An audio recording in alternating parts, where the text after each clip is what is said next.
భరత జాతిలో పుట్టిన మనం అందరము తెలుసుకోవలసిన విషయాలు చెబుతున్నారు. భారతీయులు ఏమి తెలుసుకోవాలి అనంటే, దేవుడు ఎవరు అని తెలుసుకోవాలి, దేవుని గుణలక్షణములు ఏమిటి అని తెలుసుకోగలగాలి, ఏవి పూజించరాదో ఏవి పూజించకూడదో తెలుసుకోవాలి, ఎవరిని పూజించాలో తెలుసుకోవాలి, సృష్టికర్త ఎవరో తెలుసుకోవాలి. భారతదేశమునకు ప్రాథమికంగా 4 వేదములున్నవి. 4 వేదాలలోని భారతదేశానికి అది ప్రామాణికంగా ఉంది. ఒకడు వయసుకు వచ్చిన తర్వాత శ్వేతాని ఉపనిషత్తులో ఇలా ఉంది, ఒకడు వయసుకు వచ్చిన తర్వాత 4 వేదములను చదివి మంచి దేవుడు నిజమైన దేవుడు ఎవరో తెలుసుకోలేని వాడు పాయసములో తెడ్డితో సమానుడు అని అందులో రాయబడి ఉంది. దేనితో సమానుడు అని రాయబడి ఉంది? పాయసములో తెడ్డితో సమానుడు అని రాయబడింది. భారతదేశములో పుట్టిన వేద గ్రంథములలో యేసుని గురించి చెప్తే మీకు నమ్మకం కలగకపోవచ్చు. వేదములో ఉన్న సంగతి వింటే, వేదములో ఏ సంగతి అయితే చెప్పబడుతూ ఉందో అది మనం తెలుసుకోగలగాలి.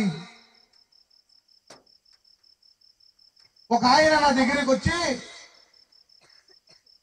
ఈ బ్రిటిష్ వారు తెచ్చినటువంటి ఈ క్రైస్తవ్యం, ఇది బ్రిటిష్ వారి నుంచి క్రైస్తవ్యం వచ్చింది, బ్రిటిష్ వారి నుంచి ఈ క్రిస్టియన్స్ అనేది ఏర్పడింది, వాళ్ళు తీసుకొచ్చి ఇక్కడ పెట్టారు,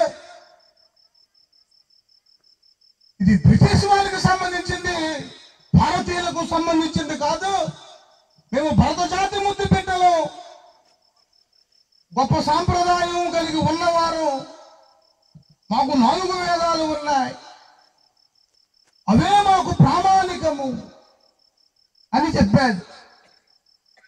ఏమండి, ఏం చెప్పాడు? అలాగని ఒక ఆయన చెప్పాడు. చాలా జాగ్రత్తగా మనం అర్థం చేసుకుందాం. క్రీస్తు శకం మొదటి శతాబ్దంలోనే భారతదేశము యేసును అంగీకరించింది. భారతదేశం ఎవరిని అంగీకరించింది? ఆ యేసు ప్రభువును అంగీకరించింది. అప్పుడే అంగీకరించింది. అప్పుడే తోమా గారు ప్రకటించారు. ఆ తర్వాత 17వ శతాబ్దంలో బ్రిటిష్ వాళ్ళు వచ్చారు. ఇది చరిత్ర చెబుతున్న సంగతి. అంటే ఇప్పుడు క్రైస్తవ్యం ఎక్కడి నుంచి ఉంది? భారతదేశంలో నుండే ఉంది. దేవుడు అనే వారికి ఉండాల్సిన లక్షణాలు ఆలోచించాలి. వింటున్న ప్రియులందరూ, ఇక్కడ ఉన్న వాళ్ళు అన్యులు లేకపోయినా మీరు తెలుసుకొని అనేకులకు చెప్పడానికి ఇది ఉపయోగపడచ్చని నేను భావిస్తున్నాను. నా ప్రభునందు ప్రియులారా, కొన్ని సంగతులు నేను చెప్పడానికి ప్రయత్నం చేస్తున్నాను. యెషుర్వేదము 40వ అధ్యాయములో 8వ మంత్రము అను దానిలో నేను కొన్ని పరిశోధించాను కాబట్టి దాంట్లో నుంచి కొంచెం మాట్లాడుతున్నాను.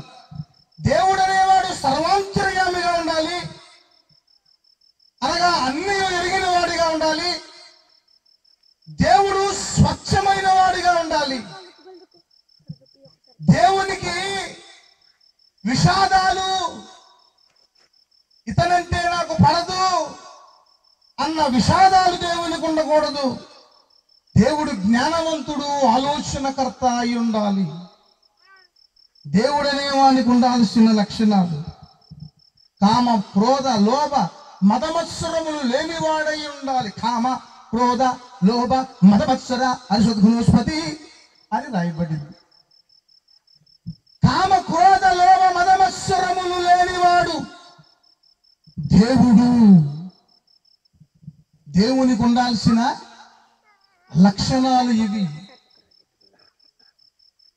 మీకు దగ్గర విశాలాంధ్ర బుక్ స్టోర్స్ ఇలాంటివి ఏమైనా ఉంటే శ్వేతాని ఉపనిషత్తు అనేవి దొరుకుతాయి. అందులో చూడండి, దేవునికి కలిగిన 12 లక్షణాలు దాంట్లో రాయబడి ఉంటాయి.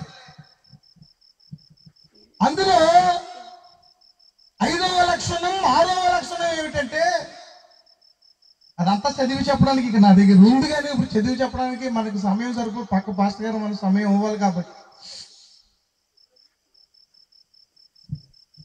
5వ లక్షణం ఏమిటంటే, భగవంతుడు నమ్మకమునకు మూలస్థానమై ఉండాలి అని అందులో రాయబడింది. భగవంతుడు అనేవాడు భూమికి మధ్యన అవతరించువాడై ఉండాలి అని అందులో రాయబడింది. 6వ లక్షణం, దేవుడు అనువానికి 12 లక్షణములు.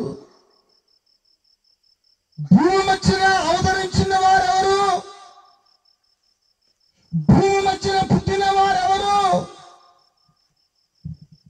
భూమికి మధ్యలో ఉన్నదే యేసు ప్రభు పుట్టిన స్థలం. దేవుడెవరో మనం తెలుసుకోవాలి.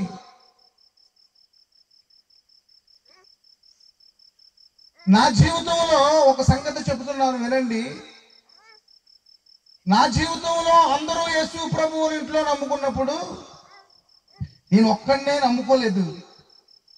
వాళ్ళు గుడికి వెళ్ళగానే నేను విపరీతంగా ఇంట్లో అగరబత్తులు అవి వెలిగించి పూజలు ఇవి చేస్తూ పొగలు వచ్చేసేమన్నమాట. ఇంట్లో ఏమైనా కాలిపోతుందేమో అని భయాందోళన పడిపోతుంది. ప్రతి ఆదివారం ఆరాధన చేసి వాళ్ళు వస్తే ఇంట్లో వీళ్ళు భయాందోళన పడిపోతుండేవారు. ఆ పాస్టర్ గారు వచ్చి ఏమైనా 4 మాటలు చెబితే, సువార్త దేవుడు నమ్ముకో బాబు, దేవుడు యేసు బాబు గొప్ప దేవుడు అంటే, నేను అనేవాడిని, నేను భారతీయుణ్ణి. ఏమనేవాడిని? నేను భారతీయుణ్ణి, భారత జాతి ముద్దు పెట్టాను, నాకు వేదములున్నాయి, గ్రంథములున్నాయి, అవి ఏమి చెప్పుచున్నావో దాన్ని నేను నమ్ముతాను. అది మాకు దేవుడు అమెరికా నుంచి, బ్రిటిష్ నుంచి తీసుకొచ్చిన ఈ దేవుడిని నమ్మాల్సిన అవసరం లేదు అని నేను చెప్పేవాడిని. అలాగా ఎవరు దేవుడు? అందరూ దేవుళ్ళేనా, ఒక్కడే దేవుడా అని ఆలోచించడం మొదలు పెట్టాను. దొరికినంత చదవటం, పరిశోధించడం ప్రారంభించాను నా జీవితంలో. ప్రభునందు ప్రియులారా, దేవునికి ఉండాల్సిన లక్షణాలవి. భారతీయులు తెలుసుకోవలసిన విషయాలు ఏమి, వేటిని పూజించరాదో మనం తెలుసుకోవాలి. వేదములో చెప్పిన సంగతులు తెలుసుకోవాలి.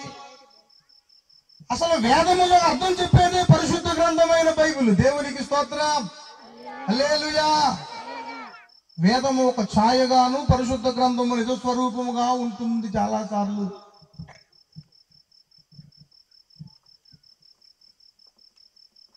దేనిని పూజించాలో భారతీయులు తెలుసుకోవాలి.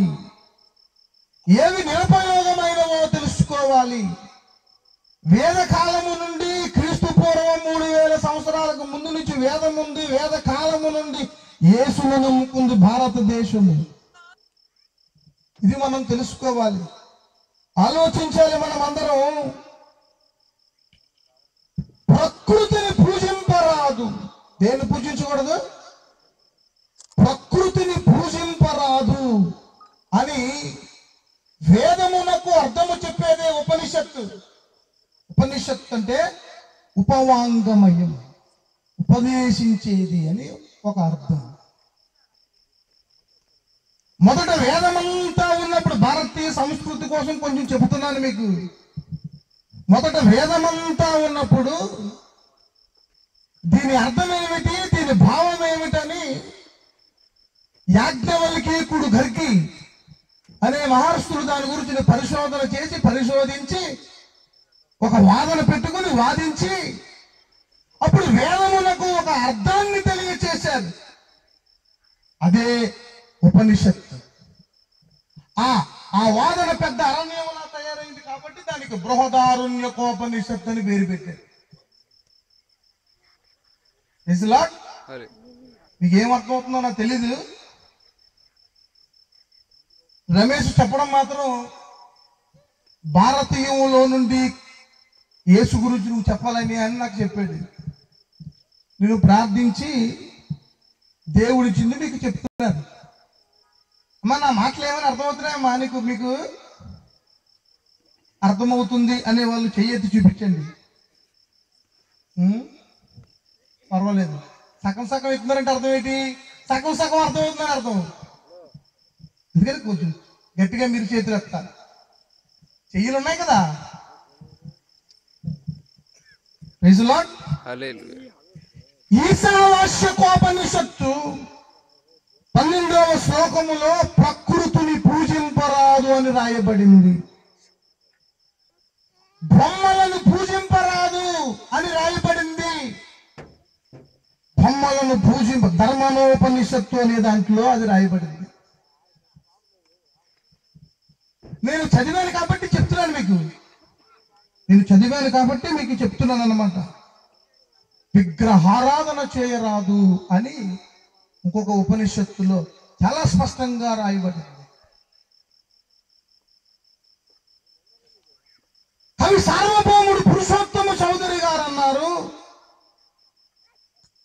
అల్లదేమిటి చూడరా నల్ల ముఖమందున్నది కళ్ళ కాదు నిజంబురా అది కర్ర మొక్కై ఉన్నది అన్నాడు. నేనన్న మాటలు కాదండి. కవి సార్వభౌముడు పురుషోత్తమ చౌదరి గారు భారతదేశంలో కవులకే సార్వభౌముడని పేరుగాంచిన వాడు. కవి సార్వభౌముడు పురుషోత్తమ చౌదరి గారు 1847లో అన్నారు ఈ మాట. 1847లో అప్పుడు కాలపు కవీశ్వరుడు. దేవునికి స్తోత్రాలు కలుగుగాక. గట్టిగా చెప్పండి, దేవునికి స్తోత్రాలు కలుగుగాక. విగ్రహారాధన మనం చేయకూడదు అని అందులో రాయబడింది. భస్మజ బాలోపనిషత్తు, ఈ పేర్లన్నీ చాలా కొత్తగా ఉంటాయి. భస్మజ బాలోపనిషత్తు అనే దాంట్లో సృష్టికర్త అయిన వాణ్ణి పూజించాలి అని రాయబడింది. ఆమేన్. Praise lord. ఏం రాయబడింది? చెప్పట్లేదు మీరు. సృష్టికర్త అయిన వాణ్ణి పూజించాలి అని రాయబడింది. యెషయా గ్రంథం 44వ అధ్యాయంలో చూడగలిగితే మనుష్యులు దేవదారు వృక్షమును తెచ్చుకొని అది కోసి కట్టెలు వెలిగించి మంట కాచుకొని మళ్ళీ దానితోనే చక్రం ఒక అందమైన బొమ్మ చెక్కుకొని నన్ను రక్షించు అని దానికి మొర పెడతారని అక్కడ రాస్తుంది. ఈ మాటనే కవీశ్వరుడు సార్వభౌముడు పురుషోత్తమ చౌదరి గారు అడల్టోరీ అనే హెడ్డింగ్ తో అలభ్య సౌలభ్య రచనలు మీకు ఇక్కడే దొరుకుతాయి అనుకుంటాను. మా ఏరియాలో ఇప్పుడు దొరకట్లేదు. ఇక్కడ సత్యక్రైస్తవ గ్రంథశాలలో దొరకవచ్చు. అలభ్య సౌలభ్య రచనలు అనే పుస్తకం ఉంటుంది. అలభ్య సౌలభ్య రచనలు కవి సార్వభౌముడు పురుషోత్తమ చౌదరి గారు రాసింది. 100 రూపాయలు ఉంటుంది. అది మీరు చదివిన తర్వాత మీకు యేసు దేవుడు ఎవరు అర్థమైపోతారు. ఇంకొకరు వచ్చి చెప్పగలేదు. అంత విపులంగా అందులో అతడు రాశాడు. అందులో ఏమి రాశాడని మీరు నన్ను అనకండి, నీకు చెప్పలేను. అంత విషయం అందులో ఉన్నది. గట్టిగా దేవునికి స్తోత్రం చెల్లిద్దాం. హల్లెలూయా. సృష్టికర్తను పూజించాలి. ఎవరు పూజించాలి? సృష్టికర్తను పూజించాలి. ఎవరు సృష్టికర్త? నేనేం చెబుతున్నానంటే ఎంతసేపు నా జీవితంలో పరిశోధించి తెలుసుకున్న దేవుడి కోసం చెబుతున్నాను. భారతీయ వేదములో నుండి భారతీయుడుగా, అందుకే నేను భారతీయుడుగా పుట్టినందుకు గర్వపడుతున్నాను.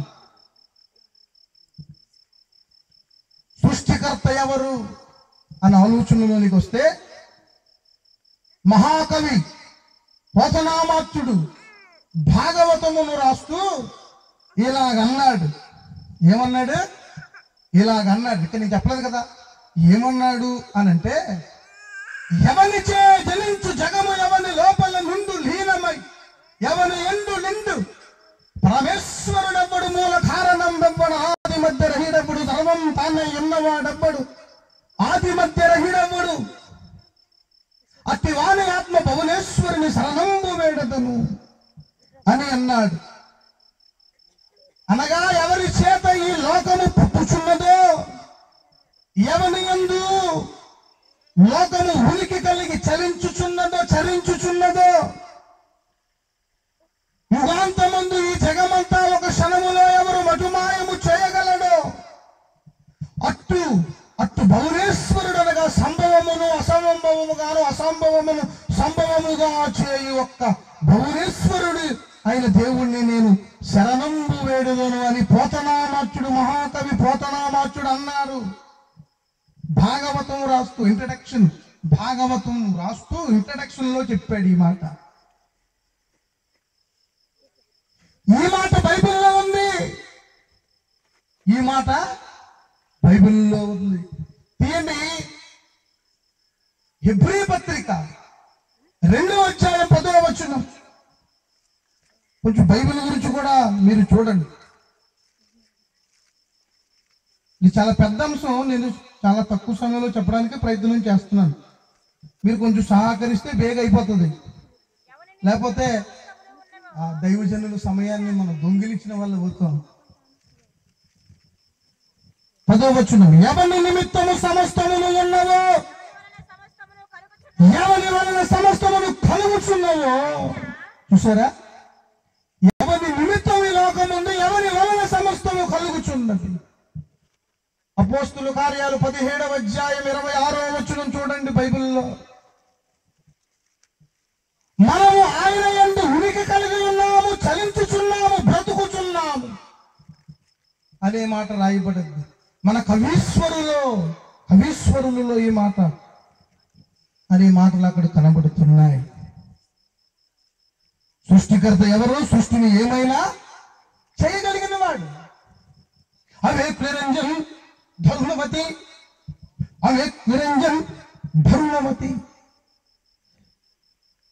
నాకు నేనే నిరంతరము ఉన్నవాడను, నేను భూమాకాశములకు రాజును అని భారతం ఎందుకు చూశారు? భారతములో 65 నుండి 109 వరకు గల పద్యములు ఉంటాయి భారతములో. అందులో అది ఉంటుంది. దేవుడు ఎవరు? భూమాకాశములకు రాజు. నేను తెలుసుకున్న దేవుడి కోసం నేను చెప్తున్నాను. 47వ కీర్తన 2వ వచనంలోను 7వ వచనంలో ఏం రాయబడిందంటే, నేను ఆకాశములకు రాజును అని రాయబడింది. చదవండి నాన్న ఈ మాట. అమ్మా, దేవుడు సర్వభూమికి రాజు అయ్యున్నాడు. ఆ 2వ వచనంలో కూడా భూమాకాశములకు దేవుడు రాజు అయి ఉన్నాడు. దేవునికి స్తోత్రం. హల్లెలూయా. దేవుడు అనేవాడు ఎలా ఉన్నాడో చెబుతున్నాను. దేవుని స్వరూపమేమిటి? ప్రతిదీ వేదములో ఉన్నది, బైబిలులో ఉన్నది. వేదములో కనబడుతున్నవాడు బైబిల్లోనే కనబడుతుంది, ఎక్కడ కనబడటం లేదు. ఏకం బహుళావదంతి అన్నారు. అందరినీ ఒకే ఒక్కసారి మేధావులైన వారు త్రోవ తప్పించిరి అని దాని భావమై ఉన్నది. నా మాటలు మీకు అర్థమవుతున్నాయని నేను అనుకుంటున్నాను. దేవునికి స్తోత్రం కలుగుగాక. హల్లెలూయా. సువార్త కాబట్టి సువార్త చెప్పాలా? ఐతరేయోపనిషత్తు నేను స్టడీ చేసి రాసుకున్న బుక్తో సహా నేను వచ్చాను. అవన్నీ అందుకే నేను రిఫరెన్స్ తో సహా చెప్పడానికి ప్రయత్నం చేస్తున్నాను. మొదటి మంత్రంలో ఆత్మావ ఇదమేక ఏవాగ్ర అసీత్ నాణ్యత గింజను సుజాయిధి అని రాయబడింది. ఈ అనంత సృష్టికి పూర్వమందే నిత్య సత్య స్వరూపుడకు సుబుద్ధుడు ఆత్మయ్యుండి లోకమనేది లేక మునుపు పుట్టక మునుపు ఆత్మయున్న దేవుడు అతడొక్కడే ప్రకాశించుచున్నాడు అని దాని భావమయ్యింది. దేవునికి స్తోత్రం. హల్లెలూయా. హల్లెలూయా. హల్లెలూయా. దేవుడు ఎక్కడ ఉంటాడు? ఆత్మస్వరూపుడై ప్రకాశించుచు ఎవరూ ప్రవేశించ లేని ప్రకాశములో అతడున్నాడు. ఎవరు? భగవంతుడున్నాడు. దానిని గురించి నాకు సరిగ్గా గుర్తులేదు కానీ యజుర్వేద సంహితలో అతడు వాగ్దేహి సమస్త వ్యవహారములకు మహారాజ్ఞి ఉన్నాడు అని అతని గురించి అందులో రాయబడడాన్ని నేను గమనించాను. శ్రీమదాంధ్ర ఋగ్వేద సంహితలో ఈ మాటలు మనకు కనిపిస్తాయి. ప్రభునందు ప్రియులారా, 1 తిమోతి పత్రిక 6వ అధ్యాయం 16వ వచనం, వేదములో ఏమున్నది, బైబిల్ ఏమి చెబుతున్నది అన్నది నేను మీకు చెబుతున్నానన్నమాట. సమీపింపరాని తేజస్సులో ఆయన మాత్రమే వసించుచు అమరత్వము గలవాడై ఉన్నాడు. సమీపింపరాని తేజస్సులో దేవుడు ఒక్కడే అమరత్వము గలవాడై ఉన్నాడు. దేవునికి స్తోత్రం, హల్లెలూయా. గట్టిగా చెప్పాలి మీరు, దేవునికి స్తోత్రం, హల్లెలూయా. చూసారా ఎంత గొప్ప సంగతో? ఆ దేవునికి సృష్టిని చేయాలన్న తలంపు కలిగింది. ఏం కలిగింది? ఆ దేవునికి సృష్టిని చేయాలన్న తలంపు కలిగింది. ఆ దేవుడు ఆత్మస్వరూపుడు. ఇది కూడా బైబిల్ చెబుతుంది. దేవుడు ఆత్మ కనుక అని బైబిల్ చెబుతుంది. యోహాను 4:24 కదండి. కొంచెం లోతైన సంగతులు మీకు చెప్పడానికి ప్రయత్నం చేస్తున్నాను. న్యూసింహపూర్వ తపిన్యోపనిషత్తు లో 27వ మంత్రములో, ముండకోపనిషత్తు 9వ మంత్రములో ఇలా ఉంది. చదువుతున్నాను, దయచేసి చిత్తగించి ఆలకించి గ్రహించండి ప్రియులారా. తరాశరాత్మ విశ్వం అని రాయబడింది. అనగా ఎల్లప్పుడూ అక్షరములో సృష్టి ఉన్నది, లోపల విశ్వం ఉన్నదని దాని అర్థం. ఓం అనే ఓంకార స్వరూపునిలో విశ్వమంతా ఇమిడి ఉన్నది అని అందులో రాస్తుంది. అనుష్టభుత్తమ భవతి వాగ్వో అనుష్టవు అని అనగా ఆ అక్షరములో నుండి అనేక అక్షరములు వచ్చి ఆ అక్షరము అని ఓంకార శబ్దము వలన ఓంకార నాదము వలన ఏమి కలిగిందట? యువగో సుజాయమితి తస్మదాత్ సురుసోచి గజ్జది. ఆ వాక్య స్వరూపుడైన వానిలో నుండి అనేక వాక్యములు వచ్చి ఆ వాక్యము ద్వారా ప్రపంచము నిర్మింపబడును, సృజింపబడును అని దాని అర్థం అండి. ఓం అంటే వాక్యము అని అర్థం, దేవుని నోట నుండి వచ్చిన శబ్దము అని అర్థం. అంతే. దేవునికి స్తోత్రం, హల్లెలూయా. ఈ ఇంటర్ప్రిటేషన్ అంతా నేను ఏ పేర్లు అయితే చెబుతున్నానో అందులో ఉన్నవే నేను చెబుతున్నాను. దేవునికి స్తోత్రాలు కలుగుగాక, హల్లెలూయా. ఎబ్రీ 11:2లో చూస్తే దేవుని వాక్యము వలన ప్రపంచములను నిర్మాణమైనవని రూఢిగా అనే మాటలు రాయబడ్డాయి. చూశారు కదూ? ఆ దేవుడు సృష్టిని తయారు చేశాడు, మానవ జాతిని తయారు చేశాడు. ఆత్మా స్వరూప భగవాన్ సత్యతః సపోలిక అనే మాట ఒక దగ్గర రాయబడింది. దేవుడు ఎటువంటి సత్య పోలికలో ఉన్నాడు. ఆ పోలికలో మానవ జాతిని అంతా తయారు చేశాడు. అయితే మానవ జాతి అంతా చెడిపోయింది. ఏమైపోయింది? పూర్తిగా చెడిపోయింది. చెడిపోయిందని దేవుడు చూడటం మొదలుపెట్టాడు. ఏం చూడటం మొదలుపెట్టాడు దేవుడు? అథర్వణ వేదములో పితృదేవో భవ నేత్ర దృశ్యాంతర్యామి అనే మాట. సర్వం వినాశాయ నరకండం సుప్రాప్తి. పితృదేవుడు, పరానందరినీ కన్న దేవుడు తేరి చూశారట భూలోకం వైపు. అందరూ చెడిపోయారట. ఆదికాండం 6వ అధ్యాయం చూడండి బాబు. ఆదికాండం 6వ అధ్యాయం చూడండి. ఒక మాట ఏం రాస్తుందో 12వ వచనంలో, దేవుడు భూలోకమును చూచినప్పుడు అది చెడిపోయి ఉండెను. ఇది లోకమంతా పాడైపోయిన తర్వాత ఏమంటే దేవుడు చూశాడు, తయారు చేసిన వారిని చూసినప్పుడు పాడైపోయారు అని చెప్పి వాళ్ళ కోసం భూమి మీద అవతరించడం ప్రారంభించాడు. శాతాని ఉపనిషత్తులో బృహదారణ్య శాతాని కాదు బృహదారణ్యోపనిషత్తులో ఆత్మా వై పుత్ర నామస్వి అనే మాట రాయబడింది.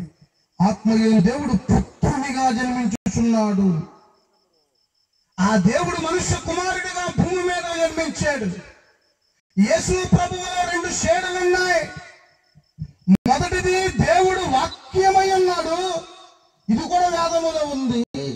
దేవుడు వాక్యమై ఉన్నాడు. రెండవది భూమి మీద మనుష్య కుమారుడిగా పిండముగా కనబడుతున్నాడు. శరీరమును ధరించిన వ్యక్తిగా కనబడుతున్నాడు. ఏమే దేవునికి స్తోత్రాలు కలుగుగాక. స్తోత్రం. హల్లెలూయా. నేను ఇక కొంచెం ఉన్నప్పటికీ నేను దీన్ని ముగిస్తున్నాను. ఎందుకంటే దైవ సేవకులకు మనం సమయం ఇవ్వాల్సిన కనీస బాధ్యత మనకు ఉంది. కాబట్టి దేవునికి స్తోత్రం. హల్లెలూయా. అందుకే ఒక విషయం చెబుతున్నాను.